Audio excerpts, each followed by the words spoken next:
Yes. If you want to just put your hand up and ask the question, the brother's struggling all the way to get there, so I think we can go first. Stepping on toes. Yes. Brothers and sisters, my name is Amin.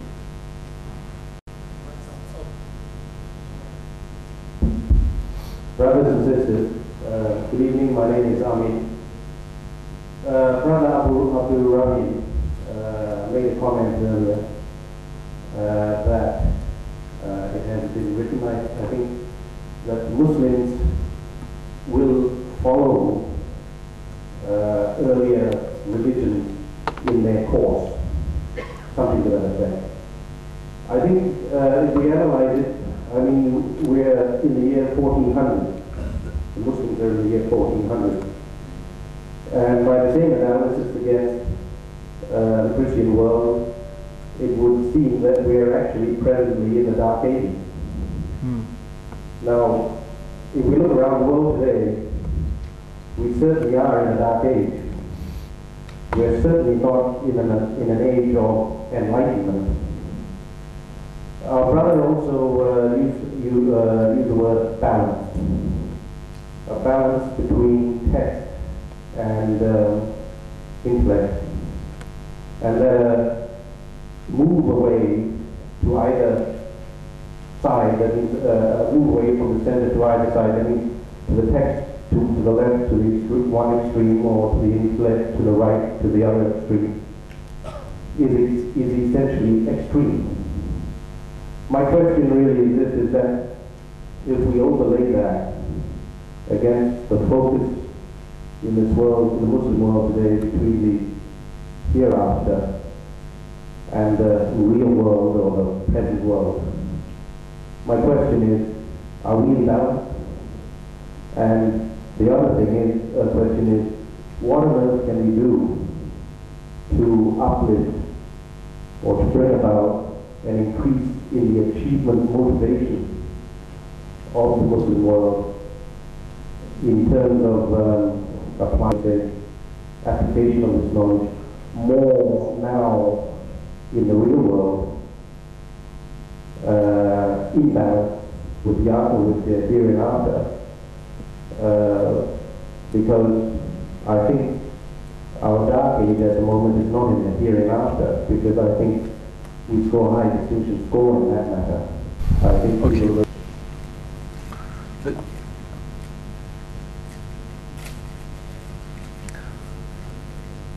Islam as a religion is a religion that focuses fundamentally and primarily on the akhirah. Now I have to qualify this. I have to really qualify this. But let's say it again. It is a religion, and Muslims are supposed to be people of the akhirah. Now you see, not everything is a balance, because, for example, if I was to take this absolutely logically, and this is why the aql can be a bit dangerous, okay? And that's why you have to have the text to balance it. If I was talking about balance, then I would say, well, you know, we have to have a balance between good and evil.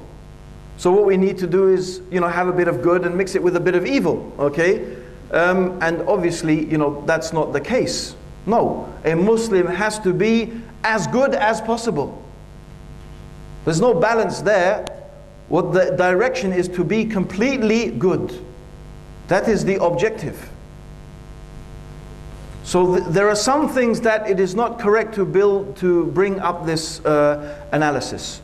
Actually, Muslims are supposed to be, I would say, completely and totally obsessed with the afterlife.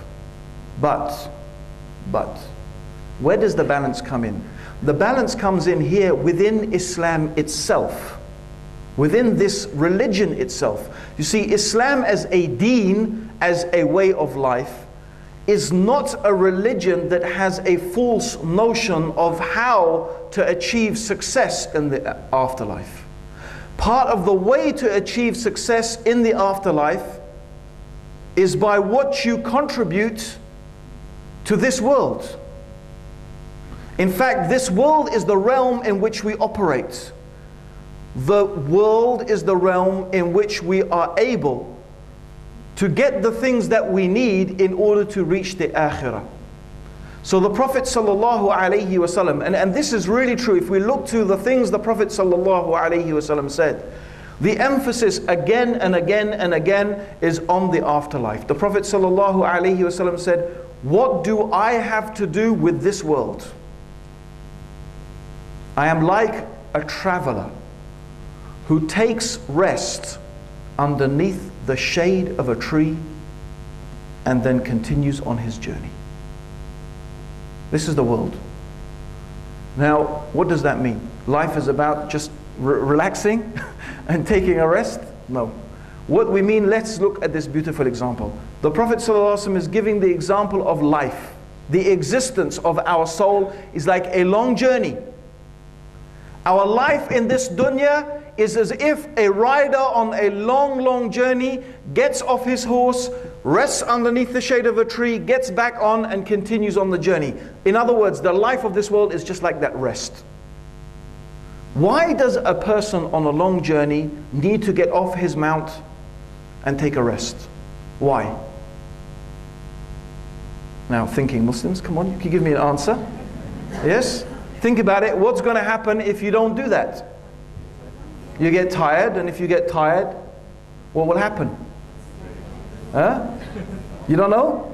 You've never been horse riding? Okay, you drive a car, you're driving from here to Kelantan or whatever. How far is it? You know? Whatever, it's a long drive, right? You can make it in one go, non-stop, without taking a rest.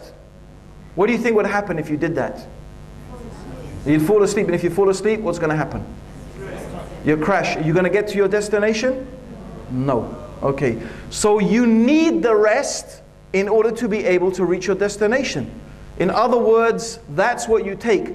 You rest underneath the shade of a tree as long as you need to rest in order to complete your journey. You don't get off the horse and then start building your house, okay, and planting your crops, okay, and decorating the tree and putting some things, you know, and like whatever, and you're only staying there for half an hour or an hour, 2 hours. Do you do that? No, you don't. Because all you need from that is the rest, what you need to take to get the strength to continue on your journey. This is the dunya. The dunya is here for one thing only. The purpose of this world is to collect the good deeds that we need in order so that we can get to paradise when we meet Allah subhanahu wa ta'ala.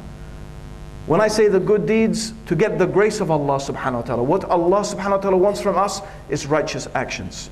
We only get to paradise actually because of the grace of Allah. You can never really do enough to earn it. It's Allah's mercy that takes you there. But what does He want from us? He wants righteous actions, good deeds. That's what the world is for. But from those good deeds that you can do, from the things that you can do as good deeds, there are many. You can plant a tree. That's a good deed.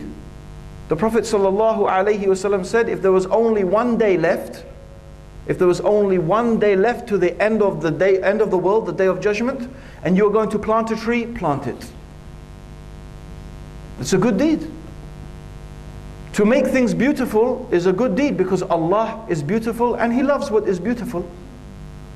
To make a lawful halal job to feed your family is a good deed. To earn money so you can give in sadaqah is a good deed.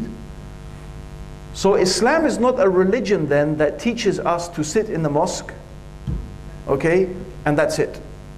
Islam is not a religion that teaches us to go to the, go over there to the mountains in the caves or something and sit there and become a hermit. No, Islam detests that and it's not pleasing to Allah. In fact, this is something people invented for themselves. Monasticism. Our religion is not the religion of monasticism. Okay? But when we work in this dunya, it is not for the dunya, it is for the akhirah. So even our work in the dunya must, all of it, be under the understanding is that what is this going to benefit me when I stand in front of Allah on the Day of Judgment? And sometimes even rest and recreation can be an act of ibadah. The Prophet ﷺ used to love to go to the gardens and he used to love to go to the green places. And why? Because he will feel relaxed and it will make him more strong to worship Allah subhanahu wa ta'ala after that. This is itself becomes ibadah.